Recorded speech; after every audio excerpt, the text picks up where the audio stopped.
My goal inside of this module is to show you guys where the buy box parameters are, where the top institutional buyers are making moves across the country.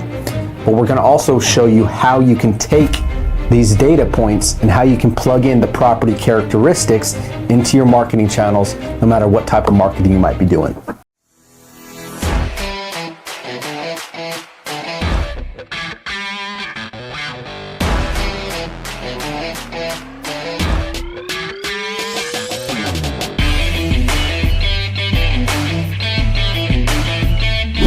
So for a quick buy box at a glance, you can go to hedgefundpartnership.com and it will pull up this quick buy box criteria. Again, this is the quickest link that will take you straight to it. You can save it on your browser, or you can download the buy box criteria below so that you have efficient marketing channels inside of your business. Inside of this, we got Fund 1. Right? So this is the big Wall Street funds. You also might see it labeled as Wall Street funds. Now, in the world of wholesaling to hedge funds, we have Wall Street. These are the big mutual funds that have identified single-family real estate as an investment class. And we also have the private equity groups. Private equity groups tend to be the higher yield investment funds that like to park their money in the medium-sized markets, right? You might also see these as tertiary funds. So tertiary, meaning it's a linear fund, right? It's a linear market, medium-sized market that we're not seeing quite as much appreciation in an up market, but we're also not seeing a huge downflux in property values when the economy does tank, right? So if you're currently watching this video, we're in a down market. We're coming out of unicorn season being the most hyper-competitive real estate market that we've ever seen. That's where the Wall Street funds, mainly targeting the metro markets, were paying 100% market value for wholesale deals. Craziest thing I've ever seen, the amount of money and liquidity that was pumped into these markets. Well, guess what? The Fed did raise interest rates, which has led to a market shift, right? Everything in the market cycle is all cyclical, meaning it all cycles around. What goes up eventually goes down. Over time, it continues to increase. But again, just general economics, whenever the Fed raises interest rates went up, the market turned. And now the play and the pivot is to go after the tertiary markets, right? Or the medium-sized markets. Great example of this is Columbia, South Carolina, Greenville, South Carolina, Augusta, Georgia, Little Rock, Arkansas, Kansas City, Missouri, St. Louis, Missouri, and that's just to name a few. Now again, if you go to the hedgefundpartnership.com, it shows you a full list of the tertiary funds that are locked and loaded. And again, this is up to date with the newest information. But at the moment, these are the top converting funds.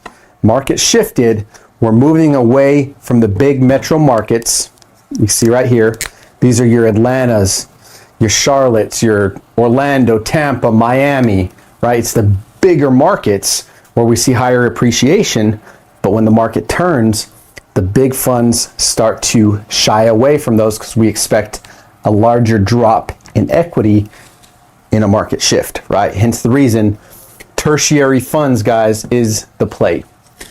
So unless you're told otherwise, and again, we have a weekly training every single Wednesday inside of our private circle. We give you guys the buy box updates and what markets the hedge funds are hitting on in that current season. So make sure that you tune into those videos. There's a lot of value to be gained out of that. Now, real quick, I'm going to pull out some numbers directly out of the tertiary funds market, right? Let's say we're targeting Augusta, Georgia. I'm going to go to PropStream. I'm going to go to my search tab, type in Augusta, Georgia. And from there, I'm going to dial in the characteristics that fit best, right? Yes, the tertiary funds will buy a 2-bed and up, but we're seeing higher bids on 3 bedrooms and up. So when I'm dialing this in, if you look at my screen, 3-bed, 1-bath, minimum of 800 square feet and greater, built 1950 and newer. We're going after single family properties. For ownership info, we got individual owner. If we want to go after like an absentee owner or a retired landlord, which is the highest converting list, by the way, we'll do 10 years of ownership and greater. You can see right here. For valuation and equity, because the market has turned a little bit, I'm putting 35% equity, right? 35% equity and greater. You can see that on the screen. And we're pulling that list, right? From there, we download all the data. Once we pull that data out, I simply pop on over to betterskip.com. BetterSkip is by far the best skip tracing data and the best price that we have found. You can see the pricing tiers right here. When you're skipping enough records, 6 cents per record is a no-brainer when it comes down to it. So again, we pull the list directly off of PropStream based on the buy box criteria for each market, upload into BetterSkip, and regardless if we're cold calling, sending SMS blasts, or anything in that process, we plug it all in based on the heavy markets that we're seeing the highest amount of offers across the board. Now, current market season, in some of these tertiary markets, I would say we're seeing offers between 90 and in some cases 95%. Now, these are lower houses, right? I'd say medium income houses.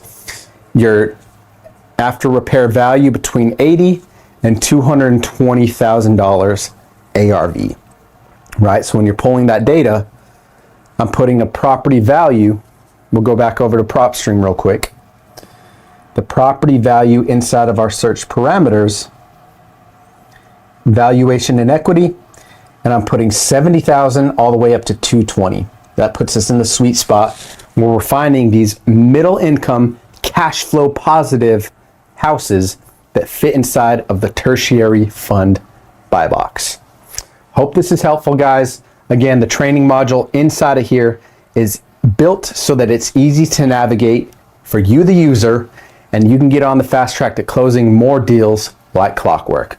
Thanks again for being inside of the Hedge Fund Buyer Code. We look forward to helping you grow. I'll see you on the next module.